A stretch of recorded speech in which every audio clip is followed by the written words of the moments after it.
I'm Varian Brandon, and this is oh gosh, I don't even know what letter it is. Shoot, it's a chat session. It's a tangent session. F, G, F maybe.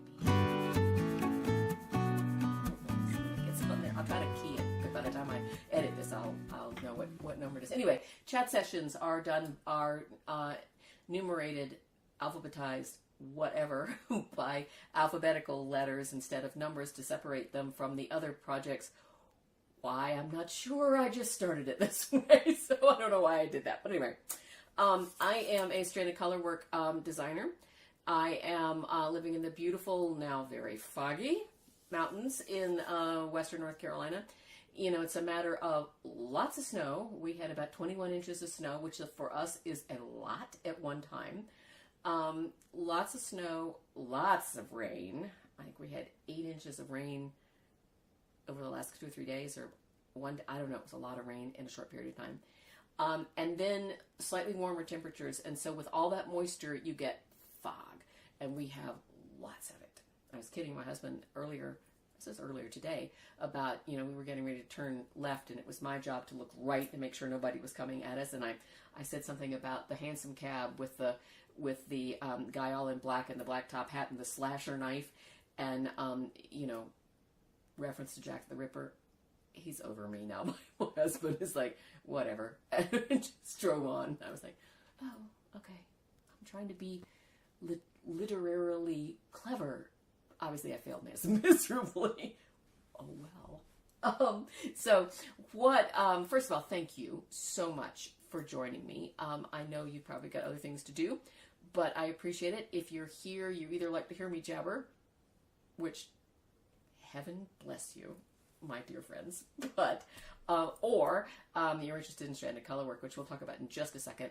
But since this is a chat session, I need to kind of tell you what's going on in the lovely mountains of North Carolina.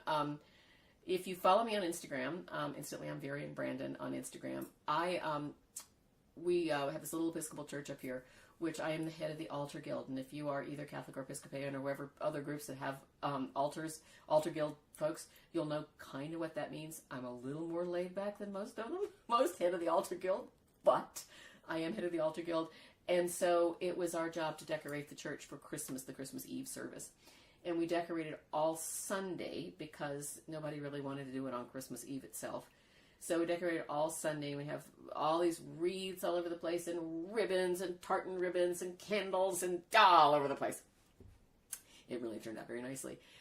But by Monday morning, I was starting to feel kind of ugh. And by Monday night, when we were going to be in this small church with a lot of people close together on a cold night, I decided my throat was kind of, it felt more dry than scratchy, but it was a little achy, just a little, and I thought, I better not go. I don't want to get anybody sick.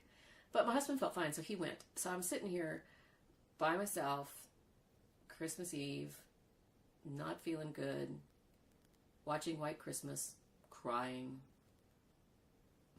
It was just bad and sad. It was really kind of pitiful. But I didn't feel that bad.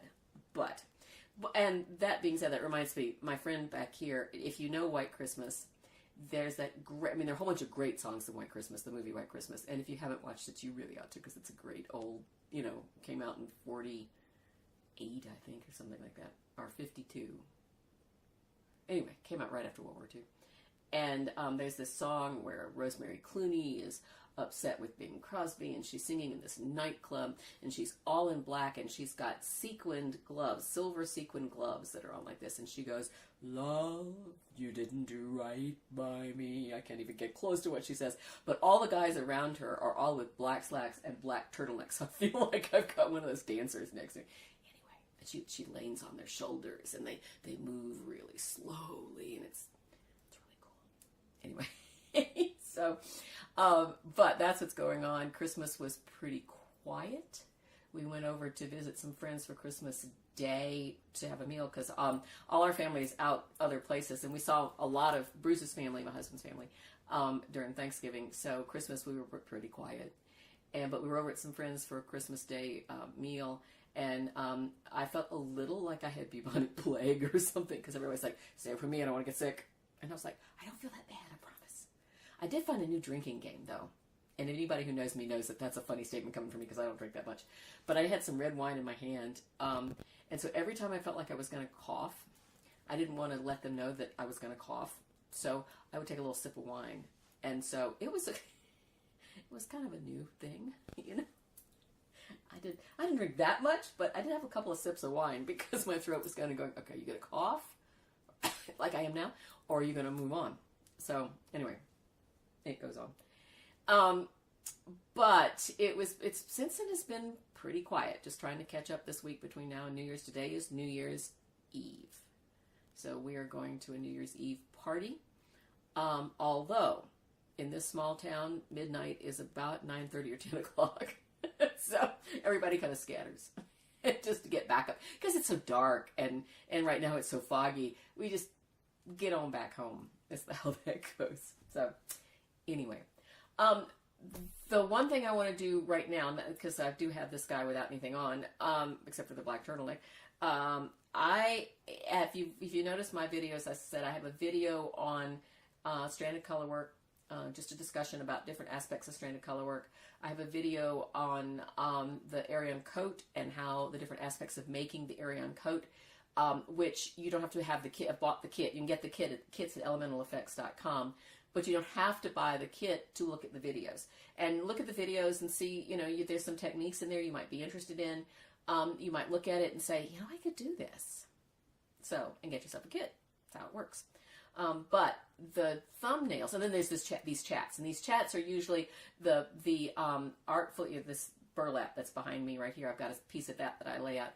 And on all my thumbnails, I try to artfully, let's face it, arrange stranded colorwork pieces, just to kind of, so then I could put the title on it, and kind of lets the people, when they see the thumbnail, know that it's about stranded colorwork and knitting. So I have, since we're going to talk a little bit about Daddy's Request, which is a knit along that we're getting ready to do next year, February. I have to put something on this thumbnail, and I've used Daddy's Request a lot. Both colorways of Daddy's Request, I've used it a lot. So this time I'm going to show you this hat as my artfully slinging project. This one is called Unbroken, and it's my classic, not classic, but it's my standard slouch hat, which I really like, and I'll show you why in just a minute when I put this on.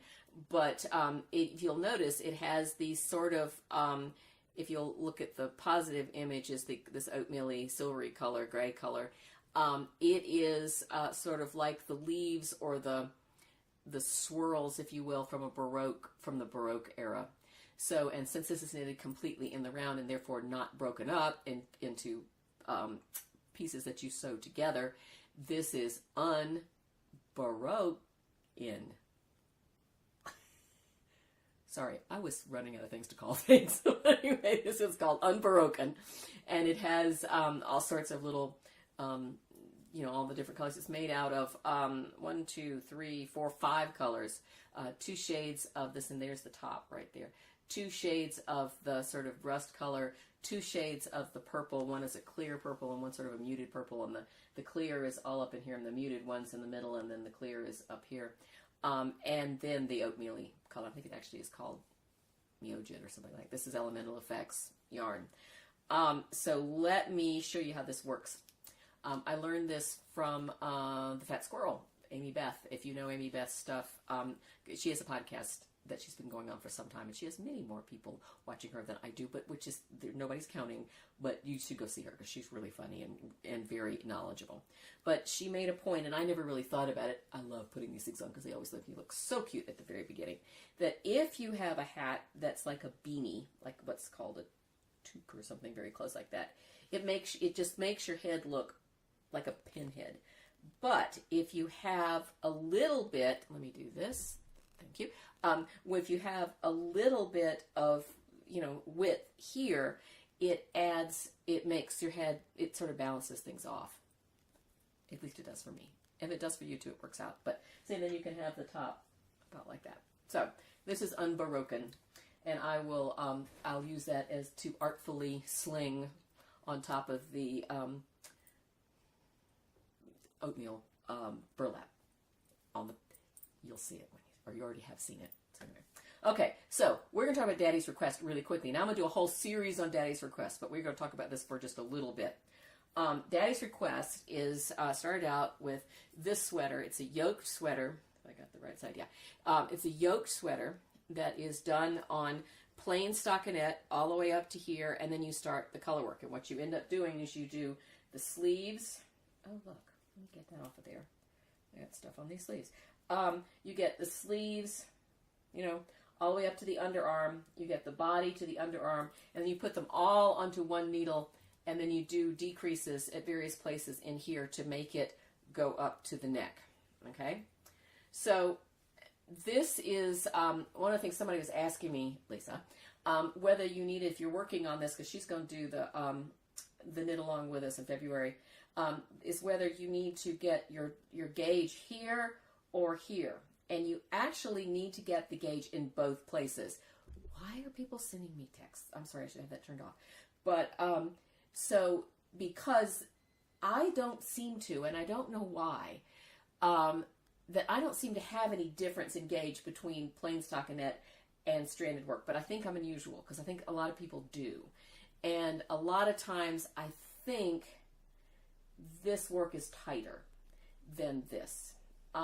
So, and I should, but I don't know why I don't get it. But anyway, so you need to do a swatch for both the stranded work, the stranded work and the stockinette, because it will change. And some patterns suggest that you might want to consider changing needle sizes from the plain stockinettes to the stranded work. So just be aware of that when you're working on things like this.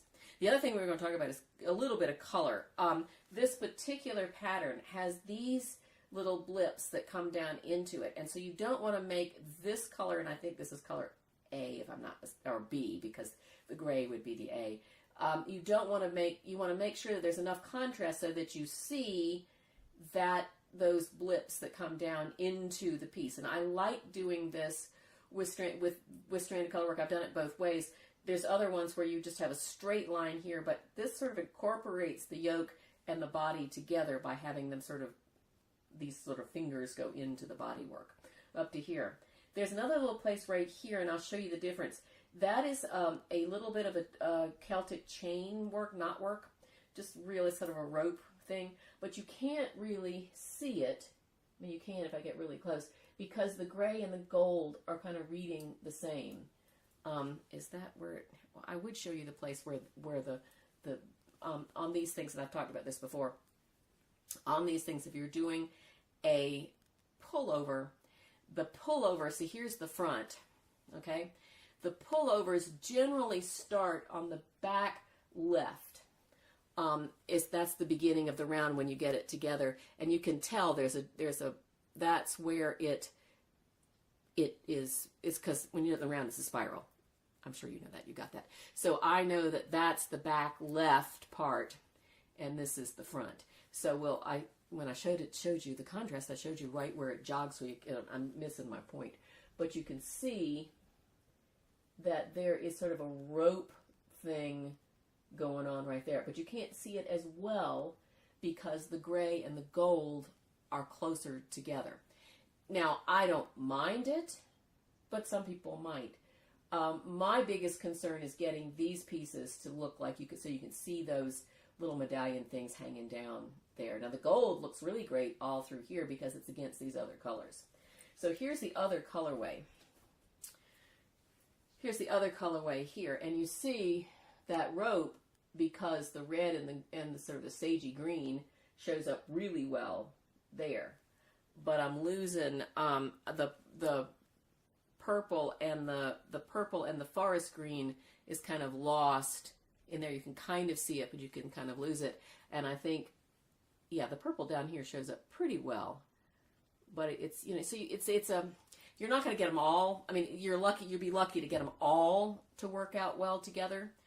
But it's different effects. It's a different way of look. I mean, you get different effects with different color combinations. Let's put it that way.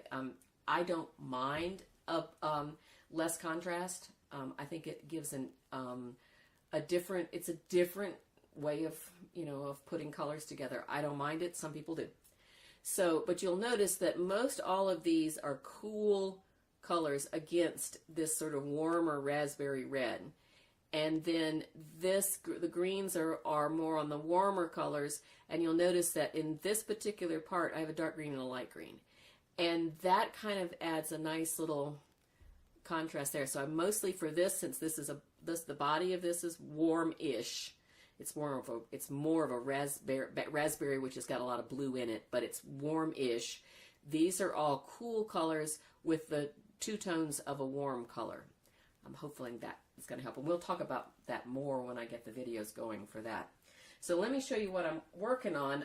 And just so if you don't know, we're talking about doing a knit along in February. And I mentioned this to Jean DeCoster, who was with Elemental Effects, and that I was getting ready to do this. She has a lot of, she has 2 lines of worsted weight yarn. One is Cormo and one is called Civility, and Civility has got the silk in it.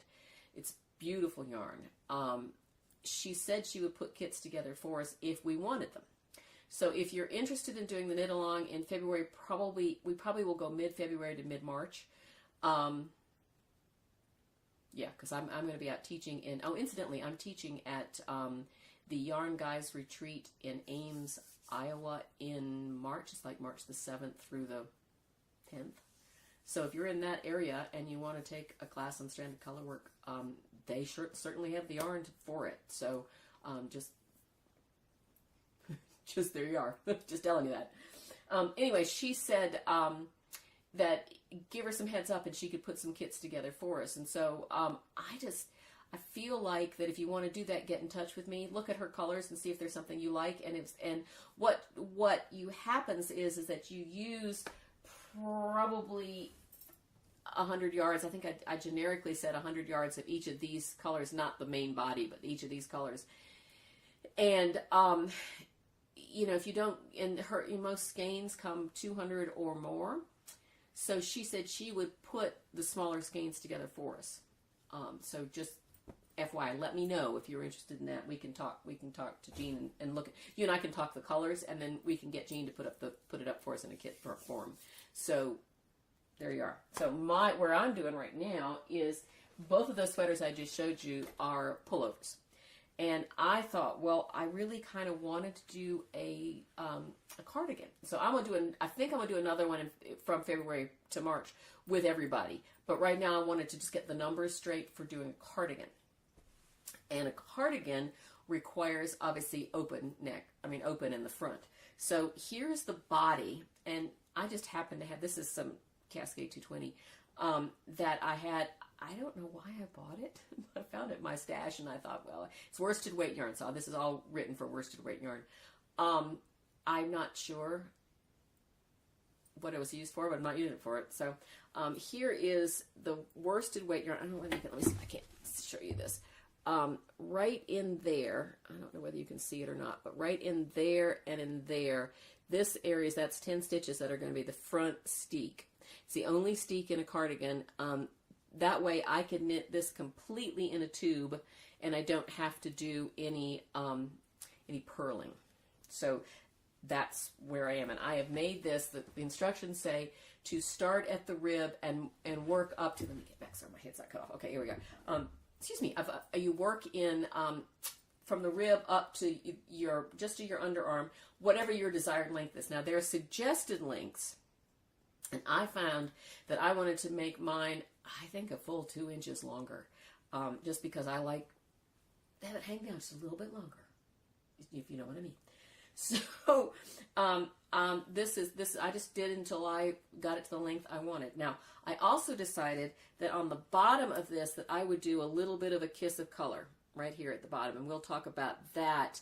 I can talk about that now. That's cast on with your whatever color you want to do. Do one round of, this is a Knit One Purl one, so do one round of Knit One Purl round, and I did that in that acid green color. The next round is purple, and that's plain knit. You don't do the rib when you change colors, you don't do the rib. And that's so you won't get that little blip of the green showing up. It's just a real clean line. And then after that one round of just knit, then you go and knit one, purl one. And I did that. The pattern calls for 2.5 inches. I just did 3. Just because. So I did 3 inches. And so, and I've gotten this to where I want. I've rearranged it. So, and it tells you a certain number of stitches to put on holders for the underarm. And in this case, this particular size, I think I did the 4th women's size, which is a 40, I think, because I wanted some ease. So it's the 14 stitches. It's a 38 or a 40, I forget what I did. And so I put 14 stitches on a holder like this. Now the steek stitch, the steeks will go all the way up the middle, and those are just markers for that. So, and then I did the 2 sleeves. You break the yarn, and then I did the 2 sleeves. And so, all I did was start the same way with a little kiss of color at the bottom. Did a 3-inch rib, and then did decreases up, and just made it as long as I wanted to make it. And not decreases, increases up, and made it as long as I wanted to make it. And then put at the very center, if you know, right in here is this, where's my center stitch. I did, if this is 14 stitches, I got 7 stitches on one side and 7 stitches on the other, and they're on a holder like that. Both sleeves, it's the second sleeve the same way. So what happens is that when I start to work on the body of this, for a cardigan, as I told you, for a pullover, see, that's the front. For a, see, this is the right front, that's the right underarm. Right, did I say it started in the left back? It starts in the right back. I am so sorry. You probably knew that already, wondering what the world I'm talking about. And I probably actually keyed it to tell you that I said the wrong thing. This is the beginning of your round to start with the color work. And you'll go all the way across the back. And then you'll take one sleeve and you'll match up. You see, here's the 14 stitches here, and here's the 14 stitches there. You'll match it up. So I'll knit all the way around, go all the way around the sleeve, and then I start on the other side of this and start knitting across the front, and knit all the way across the front and do the same thing on the other side. So what you'll end up with is 2 matching things here. The body, God, that looks huge, but I'm sure it'll be fine. And here's the other sleeve, and the other sleeve will be here. And then they'll all be on one needle, and it'll go just around and around. And when I knit, I think I knit 10 or so rounds just by itself, and then I start the color work, and that'll be the fun part. And I showed you the colors that I'm going to do. I may have to do some adjustments, but right now this is what I've pulled.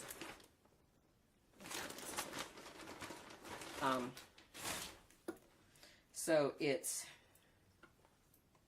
and let's see, I always put that particular one has tags on it.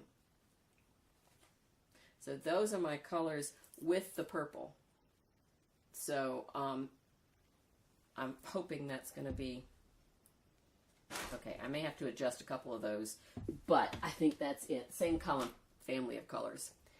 So anyway, that's kind of where I am right now with that. I'll show you more as I get to it. We're getting ready to spend some time in a car pretty soon, so I need to. I wanted to have something to knit. I want to tell you about it before I got into it. I will show you probably next week sometime when I've started and started my color work. That's the fun part to me. That's why I like doing these bottom-up yokes, because I can get all the boring stuff done, and then it's the fun part, and then you're done. If you do top-down, you're doing all the fun stuff, and then you have to do all the boring stuff. And I just as soon go, just hold on until I can get up, to the top. So and then we'll cut open the steek in the front, and then we'll do the front ribbing, and put buttons on it, and it'll be fabulous. This is here in fine print, but I hope so. No, this pattern has been worked on. I teach this pattern a lot for people who are done with. It's for a long retreat, like a weekend retreat, where you're done with.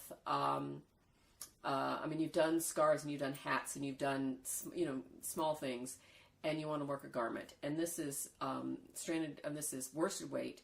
So you can, the homework is long enough ahead of time is to do just what I've done. The sleeves all the way up to the underarm, the body all the way up to the underarm. And then when you get to class, you get, last time I won't even give you the chart till you get to class. And then you get the charts. And then while they're sitting there, they're just working away. And then a lot of them, but before they, after a whole long weekend, they can finish the whole body. If it's a pullover, they can finish the whole body. So that's good. That's a good thing. Okay. So again, this is a tangent episode, so I'm just chatting. I will start to do the videos on for the knit along for the mid-February knit along for Daddy's Request. It's called Daddy's Request because it's a sweater I made for my dad, but didn't know anything about tension and gauge, and it made it too small, and it was a long time ago. Anyway, the gray one was the one I supposedly made for him. He wouldn't have fit him, but anyway, sorry. And then if you're interested, if you're in the Midwest and you want to get to the Ames, the yarn guys retreat in Ames, Iowa, I'll be teaching there 4 or 5 classes, I forget. Beginning stranded color work, beyond beginning stranded color work, using steek stitches, converting flat patterns to knitting in the round, and I think I'm doing a colorful ribbing or selecting colors. I forget which one I decided to do, but that's what we'll do in Iowa. I think it's May. I'll put the date up across when I look it up. I'm teaching at the Carolina Fiber Festival outside of Raleigh. Yeah, the Raleigh Fairgrounds. And then the Kanuga Knitting and Quilting Retreat is coming up in like 17 days, 2 weeks, at the Kanuga Conference Grounds in Hendersonville, North Carolina. So, lots of stuff going on. Anyway, I hope you guys have had a wonderful, wonderful holiday. If you're celebrating Christmas, hope you had a Merry Christmas and lots of fun. If you're celebrating Hanukkah, are you still getting presents? I forget how that works. But I hope you had a wonderful time. Anything else, I hope you had just a wonderful holiday. It's a glorious season. Somebody today at the gym said that they wish we could do Christmas in July. And I thought, well, there's so much going on in the summertime. It's nice to have something, in the dead of winter, if you will, to something kind of festive to look forward to. So it's always kind of fun. And then I will see you soon. Have a wonderful New Year. This is my last post. At least my last recording. It probably won't get posted until the new year, but it's the last recording of 2018. And let's hope 2019 is even better. So, thanks, guys. Thank you so much for joining me. Thank you for continuing to join me. Tell your friends, because we have a good time chatting. If you anybody's interested in stranded color work, send them along.